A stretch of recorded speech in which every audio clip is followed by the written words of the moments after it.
Coming up on the newsfeed, a look at the perspectives of a survivor and professor that were in Blacksburg on April 16th, 10 years ago. Plus, current students and the New River Valley community reflect and remember the significance of that day. And we'll show you how a Virginia Tech library honors the victims of April 16th every year. Those stories and more are just ahead.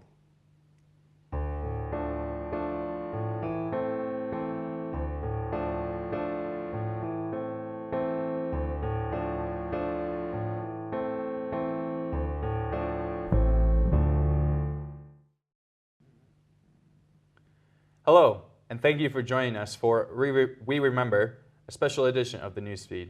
I'm Connor Doherty. And I'm Courtney Snookus. With this special newscast, we remember the lives that were lost on Virginia Tech's campus in Blacksburg a decade ago, on April 16th, 2007. We also remember those that were injured and those that were affected by the tragedy of that day. Also in our newscast, we will take a look at how the campus and the community remembers, as well as how some of the things have changed 10 years later. Kevin Stern is a survivor and has been affiliated with Virginia Tech since 2002. On April 16, 2007, he was injured in the shooting, and a picture of him being carried from Norris Hall was heavily circulated around the world. Following the tragedy, newsfeed reporter Ashley Semino had the chance to speak with him and a faculty member that was in Blacksburg that day. As the 10th anniversary of the April 16th shootings in West AJ and Norris Hall approaches, many Hokies are reflecting on the 32 lives lost. Some, including witnesses and survivors, visit the memorial in front of Burris Hall to reflect.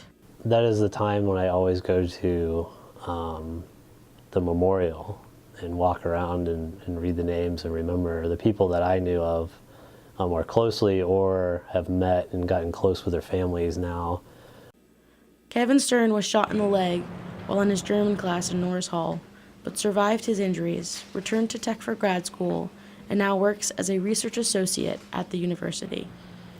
Dr. Danny Axum, a professor at Virginia Tech, wasn't on campus that day because his car broke down on the way home from a conference. And so that's, I never went on campus. I eventually made it home.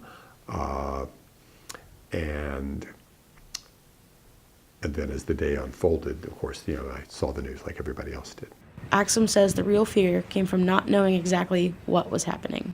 In fact, we stopped on South Main Street at Our Daily Bread, I think, just to get some coffee or something. And we're wondering, can we get back on campus or not? It looks like we can't. Should we stay here? Maybe we should just stay at Our Daily Bread to get further, because at that point, it wasn't clear yet whether there was just one shooter or multiple shooters, whether it was an active event or not. As the facts were revealed, the survivors, families affected, and community were left to deal with the aftermath, and some were searching for answers.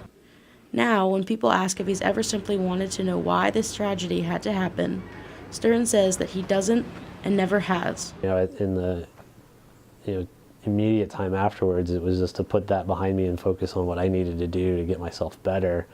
And then I also knew that, without the shooter being here anymore, there's no way we could ever get that answer of, why, right?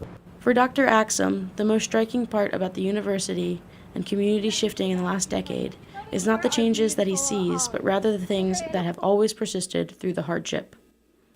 I think that our coming together, which your hope is always that coming together will maintain and it doesn't just fade away. And I think it has. When asked about the changes that he's seen on the Virginia Tech campus, Kevin Stern noted the bushes at the April 16th memorial.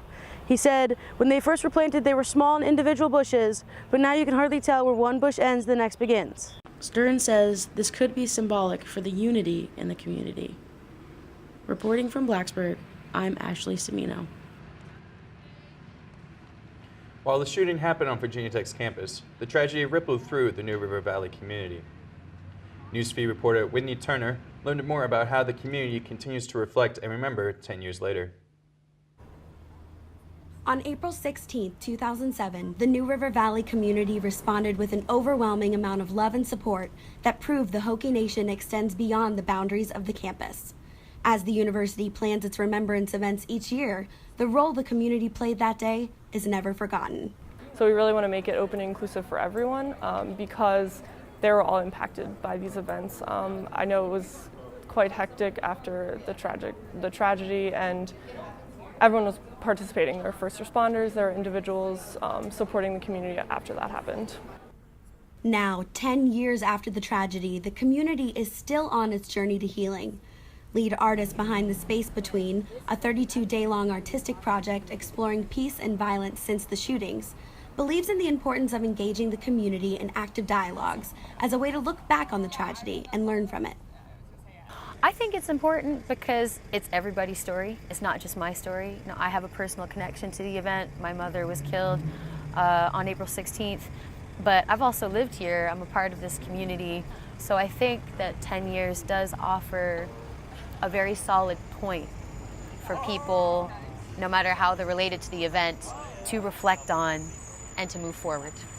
The community responses Dulong has collected throughout The Space Between's 32 days will culminate in a storytelling event about resilience and humanity. While a decade has come and gone, the pain of this tragedy is still as fresh for the community as it was 10 years ago. As time passes by, one thing is certain: the New River Valley will never forget. Reporting for the Newsfeed, I'm Winnie Turner. While most current students were quite young and did not attend Virginia Tech while the tragedy occurred, it doesn't mean that they weren't affected by it. Newsfeed reporter Sarah Joy Hogg joins us with more.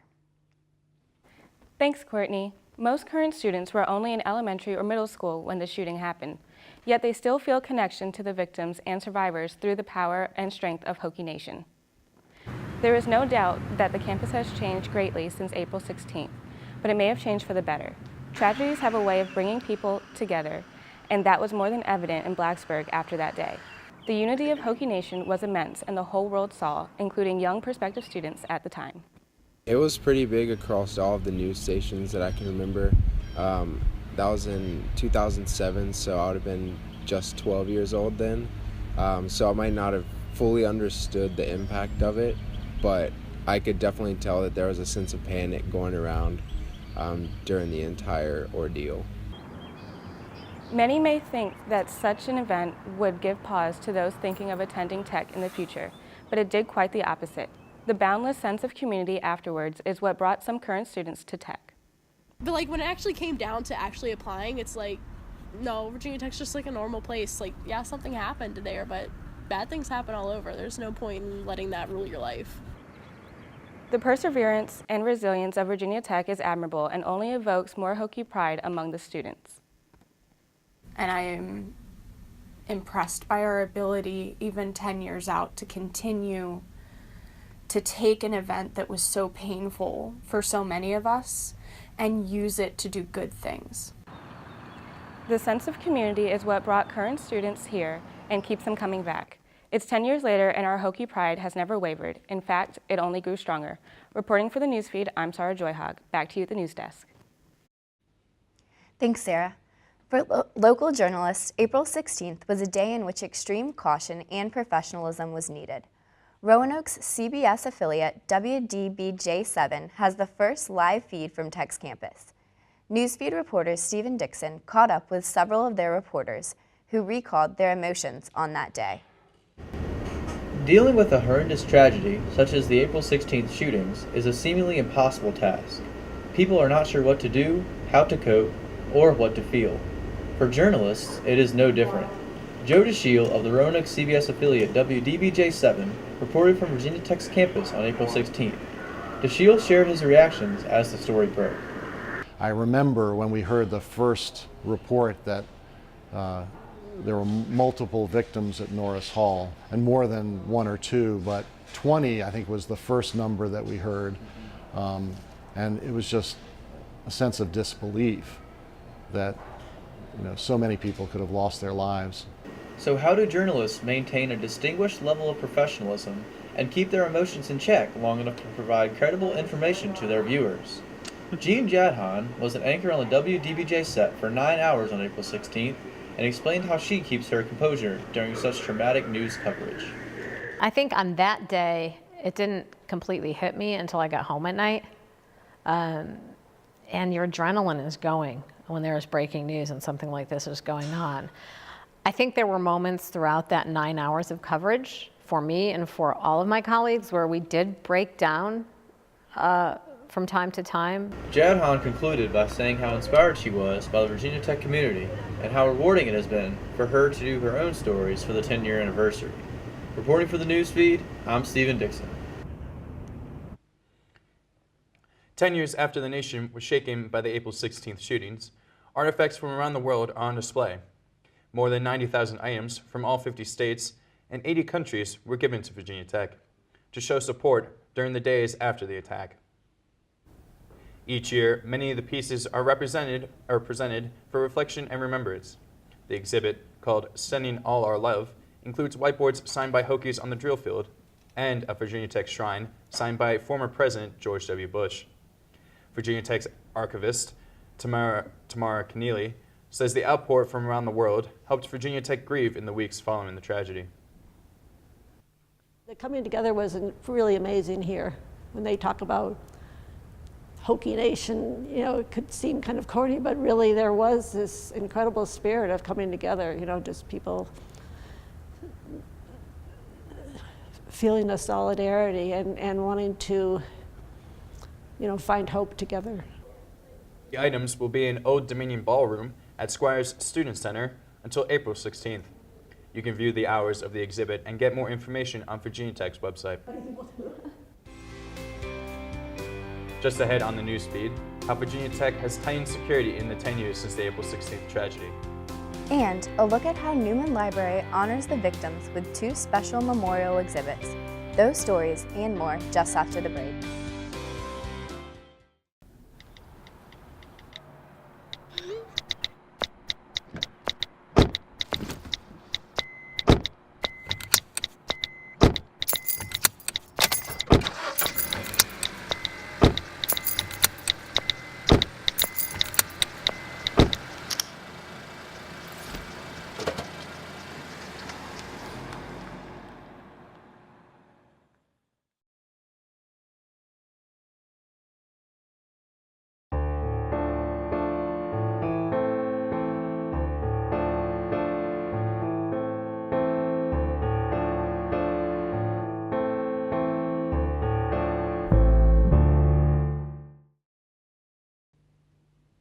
Welcome back to this special edition of the Newsfeed, remembering April 16th, 10 years later.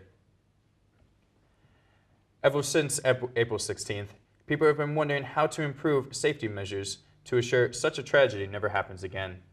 The Virginia Tech Police Department has been working to increase access to resources for those with concerns and other small changes to security that make a big difference. Newsfeed reporter Claire Rigney has more. Over the past 10 years, Virginia Tech has placed increased attention on safety and the police force. The university now employs over 50 sworn officers and is hiring more. Chief Kevin Faust says that the department has also increased the number of security cameras on campus, ranging now between 600 and 700, and instituted swipe access for on-campus residence halls. We require 100% of our officers, every officer, to be CIT certified, which is short for Crisis Intervention Trained, because I want the officers to have those active listening skills and to have those de-escalation skills, amongst other things. So you have to balance safety and security with having an open and inviting environment. At Virginia Tech, work is certainly being done. New technologies like the text message alert system keep the police department and the students connected in case of an emergency. After April 16th, the state of Virginia mandated that all state institutions create a threat assessment team. The team is a comprehensive group that looks to place troubled students where they can get the most help. The mission is to try to determine if an individual poses a danger to themselves or the university community. And Haga says that most of the individuals they help see improvement. Faust says that one of the most important aspects of safety is maintaining direct and constant communication with fellow police departments and the community in case a tragedy was to happen again. Reporting for the Newsfeed, I'm Claire Rigney. For the past decade, Virginia Tech's April 16th Memorial has become an iconic campus landmark. The memorial was inspired by the outpouring grief on the night of the shooting. Community members commemorated the lives of the 32 victims by bringing 32 pieces of Hokie stone to where Burris Hall overlooks the drill field. Today, the now permanent memorial has become a powerful reminder of the lives lost and the strength Virginia Tech showed in the aftermath of the tragedy. University officials say the memorial continues to help bind the Hokie community. Flanked by 2 benches commemorating the survivors of the April 16th memorial, the memorial continues to attract visitors wishing to pay their respects. Virginia Tech intends for the memorial to always be a place for mourning and reflection. Although 10 years have passed, the pain from April 16th is still present. Virginia Tech offers many resources for those coping with the memories of that day. The anniversaries of traumatic events often bring back memories of the day, sadness, and anxiety. Virginia Tech is providing many resources to help everyone that feels overwhelmed by the anniversary of April 16th. All are encouraged to take advantage of the services of Cook Counseling, Hokie Wellness, and others. My reaction to this experience has no bearing on the reactions that people have had around me. So I don't need to be better or worse off than somebody else to want to talk to a counselor or want to take advantage of some of the resources. And I think sometimes people think, well, I'm not as bad off as so-and-so, and so I shouldn't need to go see a counselor, and that's just not the case. Designated locations on campus have been identified as peaceful places, including the Duck Pond and Hahn Horticulture Garden. Individuals coping with the events are also encouraged to find positive ways to heal, including surrounding themselves with people who are supportive, finding ways to stay active, and avoiding drinking alcohol in excess. In the years since the events on April 16th, Newman Library has become home to 2 memorial exhibits on campus every April. For the last 10 years, the Special Collections Condolence Archives and A Community of Learners, A Legacy of Achievement. Exhibits have been on display to honor the victims. Over 90,000 condolence items were sent to Virginia Tech following the April 16th tragedy. University archivists decided to save these outpourings of support in an attempt to honor the victims.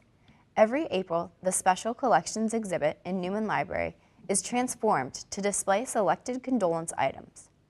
Because of the overwhelming amount of support received, the cases change each year, and different archival items are put on display. Newman Library also plays host to the Community of Learners, A Legacy of Achievement exhibit. Here, books related to each victim's selected major, the courses they taught, or their general areas of interest are placed next to a photo of them. Each photograph also offers a short biography about the victim. For those interested in learning more about these exhibits and their hours of operation, visit Newman Library on campus or weremember.vt.edu online. That will wrap up this special edition of the Newsfeed. I'm Courtney Snookus. And I'm Connor Doherty. Thank you for watching.